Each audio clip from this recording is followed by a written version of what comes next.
ఆమేన్. హల్లెలూయా. దేవుని నామానికి మహిమ కలుగును గాక. మన యొక్క పరిశుద్ధ గ్రంథాలు తెరిచి 22వ తారీఖు 3వ మాసము 2024వ సంవత్సరాన్ని బట్టి ప్రభువుని మహిమపరుస్తుంటున్నాను.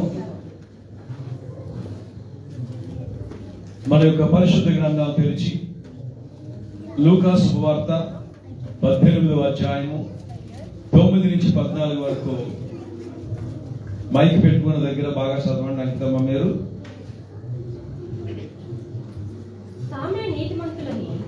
తామే నీతిమంతులమని తమ్మును నమ్ముకొని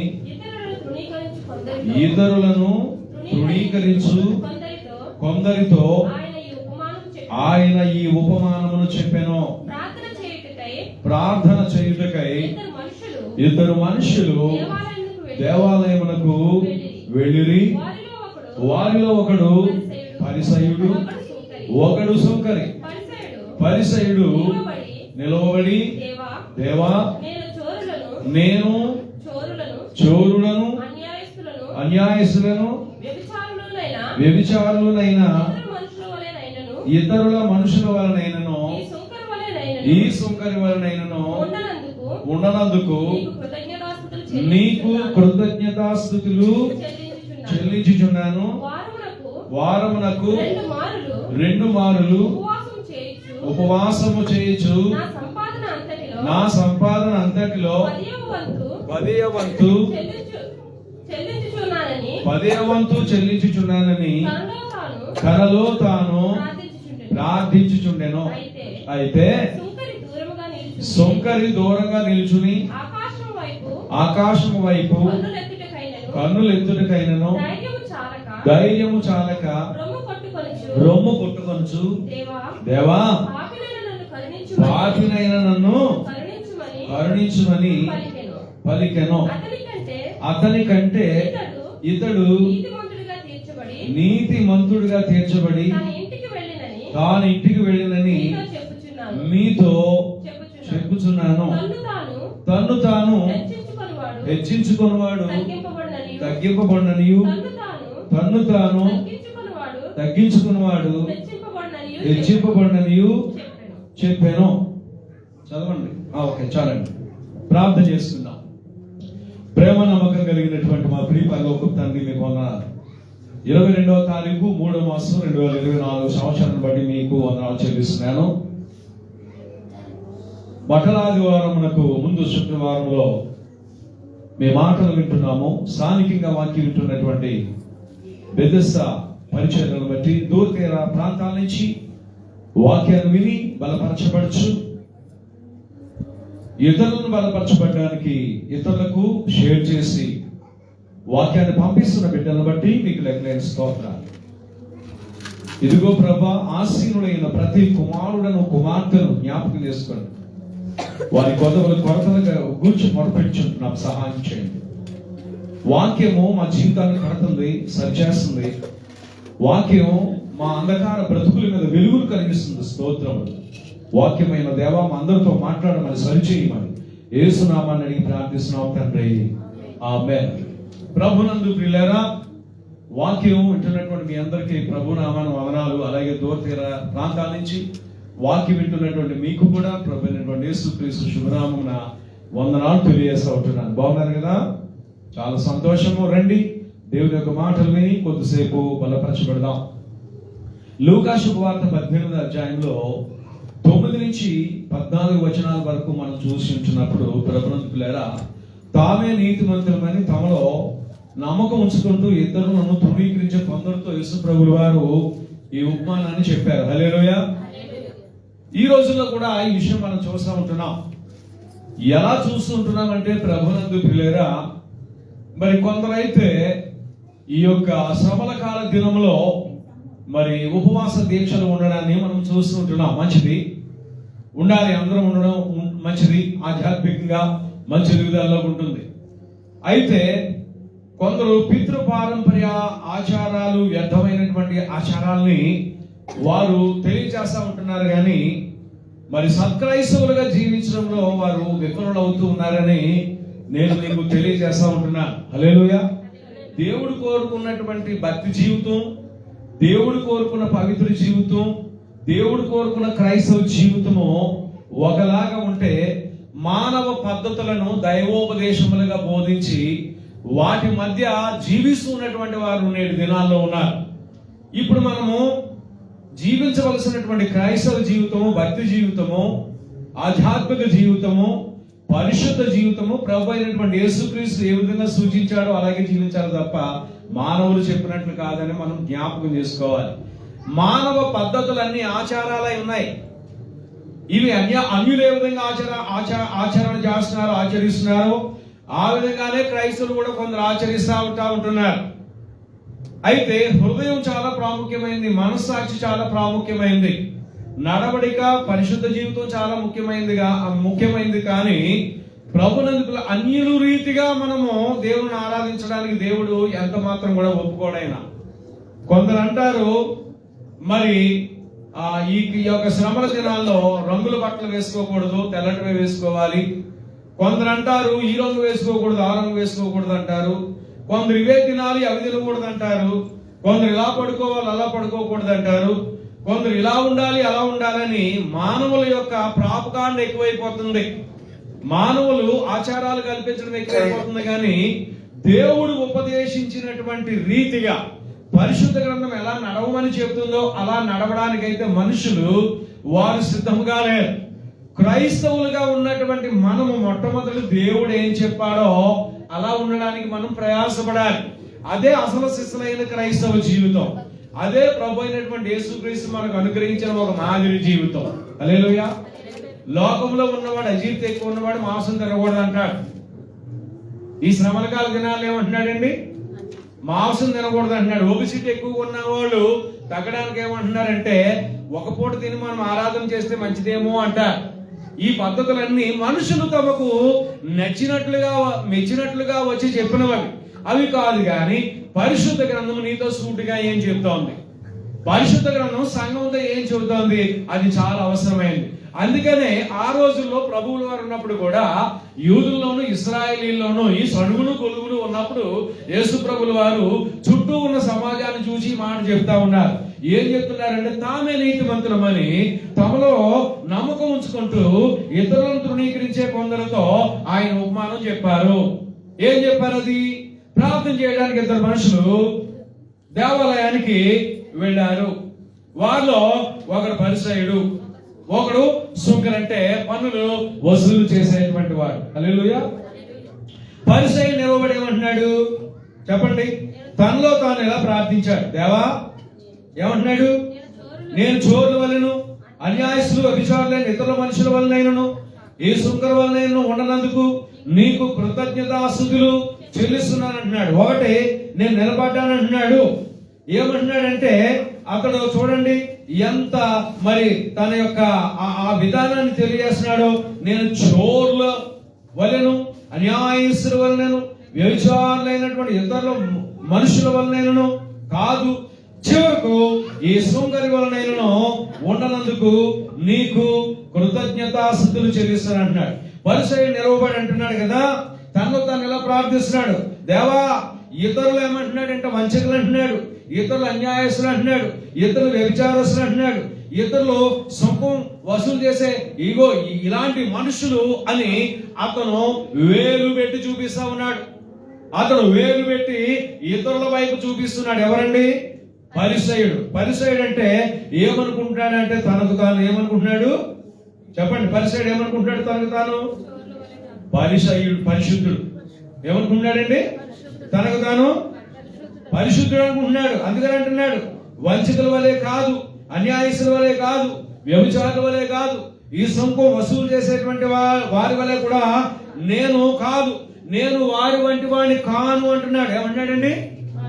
నేను వారి వంటి వాడిని కాను గనుక నీకు కృతజ్ఞతాస్తుతులను చెప్పుకుంటున్నానన్నాడు. ఇంకా ఏమన్నాడంటే నేను వారానికి 2 సార్లు ఏమంటాను?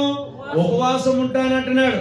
ఇంకా ఏమన్నాడంటే నా రాబడి అంతట్లో కూడా నేనేం చేస్తానంటే 10వ భాగం నేను అక్షర సత్యంగా నేను చెల్లిస్తూ ఉన్నానని కూడా ఆయన చెప్తా ఉన్నాడు. ఎవరు చెప్తున్నారు ఈ మాటలన్నీ చెప్పండి? పరిసయ్యుడు. పరిసయ్యుడు ఏమనుకుంటున్నాడు? పరిశుద్ధుడు అనుకుంటున్నాడు. అయితే సుంకరి కూడా మాట్లాడుతూ ఉన్నాడు ఈ సమయంలో. సుంకరు కూడా మాట్లాడుతున్నాడు. అయితే సుంకరి దూరంగా నిల్చుండి ఆకాశము వైపు కన్నులెత్తు చూచుటకైనను ధైర్యము చాలక రొమ్ము కొట్టుకొనుచు, దేవా పాపినైన నన్ను కరుణించుమని పలికెను. దూరాన నిలబడ్డాడు బలిపీఠానికి, రొమ్ము కొట్టుకుంటున్నాడు, సాష్టాంగపడ్డాడు. నేను పాపిని, ఆకాశము వైపు కన్నులెత్తి చూడడానికి కూడా నాకు అర్హత లేదు, నేను పాపిని అని తాను తగ్గించుకొని తన పాపములను ఒప్పుకొని తాను పాపిని అని ఒప్పుకుంటా ఉంటున్నాడు. ఎక్కడంటే దేవుని సన్నిధిలో ఇద్దరు ఉన్నారు. పరిసయ్యుడు ఉన్నాడు, సుంకరి ఉన్నాడు. పరిసయ్యుల యొక్క ప్రార్థన ఏ రీతిలో సాగుతోందో మనం చూస్తూ ఉంటున్నాము. అలాగే ఈ యొక్క సుంకరి కూడా ఏ విధంగా ప్రార్థన చేస్తున్నాడో మనం చూస్తున్నాం. సుంకరి అయితే దూరంగా నిలబడ్డాడు, ఆకాశం వైపు కళ్ళెత్తి చూడడానికి, తలెత్తి చూడడానికి కూడా ధైర్యం లేదంటున్నాడు. గుండెలు బాదుకుంటా ఉంటున్నాడు. తను తాను తగ్గించుకున్నాడు. పరిసయ్యుడు అయితే తాను ఏం చేస్తున్నాడంటే హెచ్చించుకున్నాడు. అందుకనే ప్రభువులు వారు చెప్పారు కదా, పరిసయ్యుడిని తీర్పు తీర్చారు, సుంకరికి తీర్పు తీర్చారు. పరిసయ్యుడు అయితే పాపములతో వచ్చి పాపములతోనే తిరిగి వెళతా ఉంటున్నాడు దేవుని యొక్క సన్నిధి నుండి. ఎక్కడైతే పాపములను ఒప్పుకోవచ్చో, ఎక్కడైతే పాపములు కడిగి వేసుకుని వెళ్ళొచ్చో, ఎక్కడైతే పాపిలను దేవుని యొక్క చెప్పుకొని క్షమించబడొచ్చో అక్కడికి వచ్చి అతడు అవేమి చేయకుండా తన గొప్పతనాన్ని ప్రదర్శించి దేవుని సన్నిధి నుంచి వెళ్ళిపోతా ఉన్నాడు. మరొకడైతే వచ్చాడు, దూరంగా నిలబడ్డాడు, భయముతో, వణుకుతో, గడగడలాడే స్వభావంతో సాష్టాంగపడ్డాడు, రోపు కొట్టుకుంటున్నాడు. అయ్యా నేను పాపిని, నీకును పరలోకమునకు వ్యతిరేకంగా నేను పాపం చేసి ఉంటున్నాను. ప్రభువాని పిలవడానికి కూడా నేను అర్హుడను కాను. కనులెత్తి నేను ఆకాశం వైపు చూడడానికి కూడా యోగ్యత, అర్హత నాకు లేదని సుంకరి తనలో తాను ఎంతో తగ్గించుకొని కన్నీటి ప్రార్థన చేస్తున్నాడు. కానీ పరిసయ్యుడు అయితే అందుకు భిన్నంగా, అందుకు వ్యతిరేకంగా ప్రార్థన చేస్తున్నాడు. అతను నీతిమంతుడు అనుకుంటున్నాడు, అతడు పరిశుద్ధుడు అనుకున్నాడు. పరిశుద్ధులను తీర్పు తీర్చాల్సింది, నీతిమంతులను తీర్పు తీర్చాల్సింది ఎవరంటే దేవుడు. హల్లెలూయా. ఎవరండి? దేవుడు. మనం అలా ఉండడానికి వీల్లేదు, దేవుని బిడ్డలుగా జీవించాలి. చూడండి, గబగబా మన యొక్క పరిశుద్ధ గ్రంథాలు తెరిచి ప్రభునందు పిల్లారా, మనమైతే అలా ఉండడానికి వీల్లేదు. యాకోబు 4:7 చదవండి ఒకసారి త్వరగా. యాకోబు 4:7 మొదటిగా చూడండి. కాబట్టి దేవునికి లోబడి ఉండుడి, అపవాదిని ఎదురించుడి, అప్పుడు వాడు మీ యొద్ద నుండి. చూసారండి, అయితే మనం అలా జీవించడానికి దేవుడు ఒప్పుకోవట్లేదు. ఈ లెంటన్ డేస్ లో, ఈ శ్రమల కాల దినాల్లో మనము పరిసయ్యుని వలె జీవిస్తున్నామా, సుంకరి వలె ఉంటున్నామా? ఎవరింట్లో వాళ్ళే ఉండాలి, ఆలయంలోనే కాదు, మందిరంలోనే కాదు. కానీ ప్రభునందు పిల్లారా, దేవునికి లోబడి ఉండుడి, దేవుని యొద్దకు రండి, అప్పుడు అపవాది మీ యొద్ద నుండి పారిపోవును, దేవుడు మీ యొద్దకు వచ్చును. ఇది కదా మనకు ఈ శ్రమల కాల దినములో దేవుడు నేర్పుతున్నటువంటి పాఠము. పరిసయ్యుల వలె మన ఉపవాస దీక్షలు ఉండకూడదు, పరిసయ్యుల వలె ప్రవర్తించకూడదు, సుంకరి వలె తగ్గింపు కావాలని దేవుడు చెప్తున్నాడు. చూడండి, ఎఫెసీ 4:26-27 వచనాలు. ఎఫెసీ 4:26-27 వచనాలు. కోపపడుడు గాని పాపము చేయకుడి, సూర్యుడు అస్తమించు వరకు మీ పాపములను, మీ కోపం నిలిచి ఉండకూడదు, అపవాదికి చోటు ఇయ్యకుడి. చూసారండి, 26-27 కూడా అయిపోయింది కదండి. కోపపడుడి కానీ పాపం చేయకండి. పాపం చేస్తే అపవాది మన యొద్దే ఉన్నట్లు లెక్క. కోపపడినట ఉదయానికి సాయంకాలం ఏమైపోవాలి? కోపము వేడాలి. ఆ కోపములోనే ఉన్నట్లయితే అది పాపమునకు, అపవాదికి చోటించినట్లు. ఆ పాపము మనకి మరి ఇంకా ఆవేశానికి, ఇంకా ప్రతీకారానికి, పగ తీర్చుకోవడానికి ఏం చేస్తుందంటే పురుగొలుపుతుంది.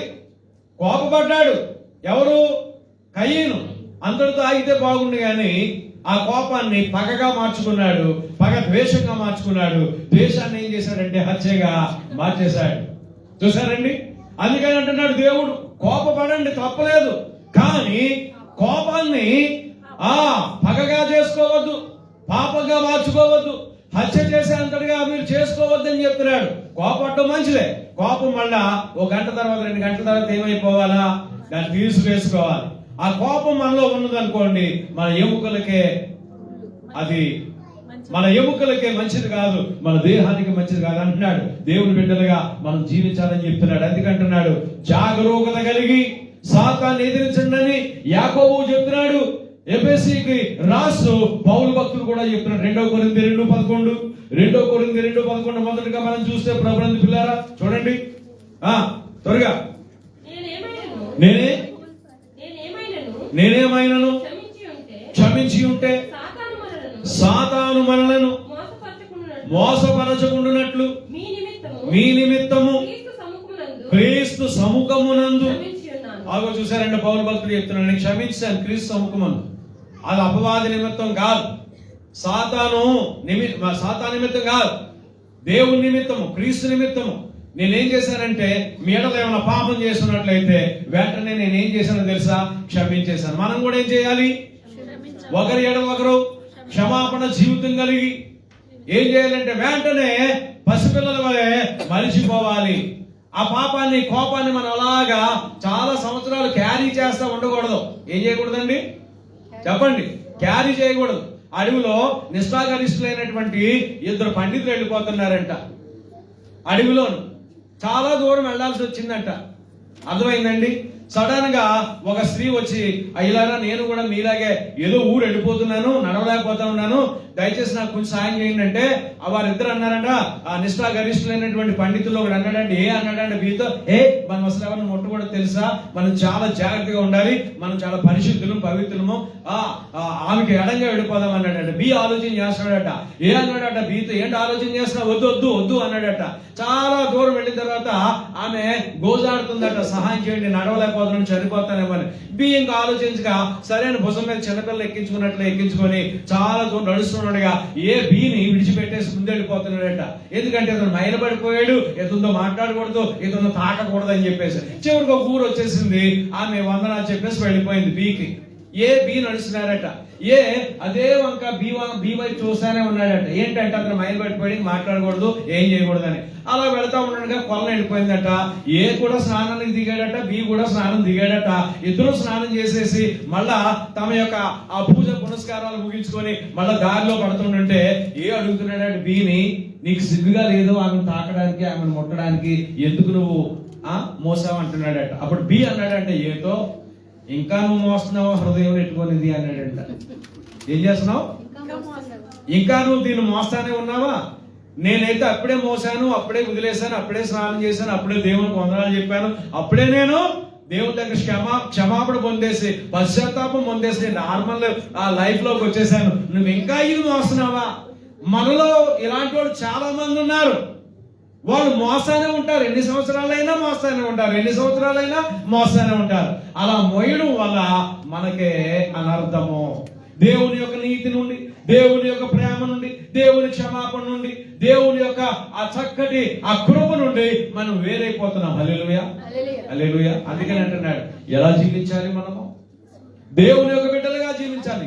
దేవుని యొద్దకు రండి, అప్పుడు దేవుడు మీ యొద్దకు వస్తాడు. కనుక ఈ యొక్క లెంటన్ డేస్ లో ఉన్నటువంటి మనం, శ్రమల కాలంలో ఉన్నటువంటి మనము కోపము, తాపము, మలమోహ మత్సరం, మరి ఇలాంటి కార్యక్రమాలన్నింటినీ కూడా మనము దూరంగా ఉండాలి.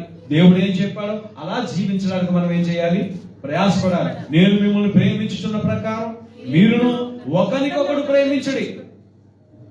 అలా ప్రేమిస్తే మనం చాలా యాగాలు, యజ్ఞాలు చేసినట్లే లెక్క. మనం ప్రార్థించుకున్నప్పుడు ఇందాక బిడ్డ చెప్పినట్లుగా ఇతరుల కొరకు ప్రార్థన చేయడం కూడా మనకు ఆశీర్వాదము. మనం తింటున్నప్పుడు ఇతరులకు పెట్టడం లెంటన్ డేస్ ని మనము పాటిస్తున్నట్లే లెక్క.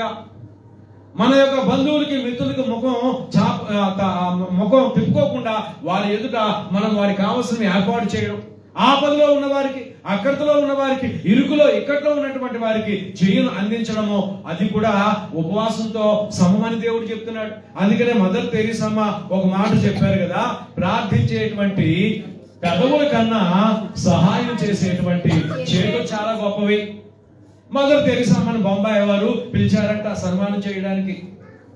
ఫ్లైట్ వచ్చేసింది, మదర్ తెరిసమ్మ రాలేదు, ఆర్గనైజర్స్ ప్రజలందరూ ఎదురు చూస్తున్నారట. ఈవిడ వేరే రోడ్ నుంచి రావాల్సిన పని వచ్చింది, ఆ యొక్క డ్రైవర్ తప్పుదారని తీసుకుని వెళుతూ. అయితే అక్కడ ప్లాట్ఫామ్ మీద ఒక అనాథ శవం అలాగే పడి ఉన్నదంట. ఆ అనాథ శవాన్ని చూసి వెంటనే కారు ఆపించి మదర్ తెరిసమ్మ బయటకు వచ్చి పూలను రప్పించి, పాడెను రప్పించి, తెల్లటి వస్త్రాలు రప్పించి, డబ్బులు ఇచ్చి ఆ శవాన్ని తీసుకొని వెళ్ళి ఆ యొక్క బరియల్ గ్రౌండ్ లో పాతి పెట్టేదానికి 3 అయిపోయిందంట. ఎందుకంటే ఈ యొక్క సన్మాన సభ ఈవిడికి ఏర్పాటు చేసింది 11 నుంచి 3 దాకే. ఈ 3కి ఈ యొక్క అనాథ శవానికి సన్మానం చేసేసి ఆవిడ మళ్ళా ఫ్లైట్ ఎక్కేసి ఏం చేసిందంటే టైం అయిపోయింది అని చెప్పేసి వేరే పనుల వల్ల ఆవిడ మళ్ళా ఫ్లైట్ ఎక్కేసి కలకత్తా వెళ్ళిపోయారు బాంబాయి నుండి. ఆర్గనైజర్స్ అయితే ఎదురు చూస్తున్నారట. తెల్లవారేసరికి మదర్ తెరిసమ్మ బాంబే రావడం, ఈ కార్యక్రమాలన్నీ చేయడం కూడా లోకల్లో ఉన్నటువంటి పేపర్లోనూ రేడియో న్యూస్ లోనూ వచ్చింది. తీరా చూస్తే వీళ్ళు ఆశ్చర్యపోయారు, నిర్ఘాంతపోయారు. ఆవిడైతే రానే వచ్చింది కానీ చేయాల్సిన పని చేసి వెళ్ళిపోయింది. సన్మానాలకి, పూదండలకి, అశాలువా దుప్పట్లకైతే ఆవిడ దూరంగా ఉండిపోయింది. చూసారా ప్రభునందుకులారా, దేవుని యొక్క ఏర్పాటులో ఆవిడ యొక్క హృదయంలో ఏదైతే సన్మానం అనుకున్నదంటే అనాథలను, అనాథ శవములను, లేదంటే అనాథ పిల్లలను, తల్లిదండ్రులు లేని వారిని, విధవరాండ్రను, వారి యొక్క ఇబ్బందుల్లో పరామర్శించడం. ఈ ఒక్క మాట చదివి ముగించండి. యాకోబు 1:27 చదవండి. ఆఖరిగా ఈ ఒక్క మాట చదివి ముగిందామండి. యాకోబు 1:27. యాకోబు 1:27 చూడండి. తండ్రి అయిన దేవుని ఎదుట పవిత్రమును నిష్కళంకముకు భక్తి ఏదనగా దిక్కులేని పిల్లలను, విధవరాండ్రను వారి ఇబ్బందిలో పరామర్శించుటయు, ఇహలోక మాలిన్యం తను అంటుకోకుండా తను కాపాడుకొనుటే కదా. ఏంటి? ఉపవాసం అనండి, పవిత్ర జీవితం అనండి, పవిత్రమైన భక్తి అనండి. దేవుని యొక్క దృష్టిలో ఇదండి. ఇహలోక మాలిన్యము తాను అంటుకోకుండా చూసుకోవాలి.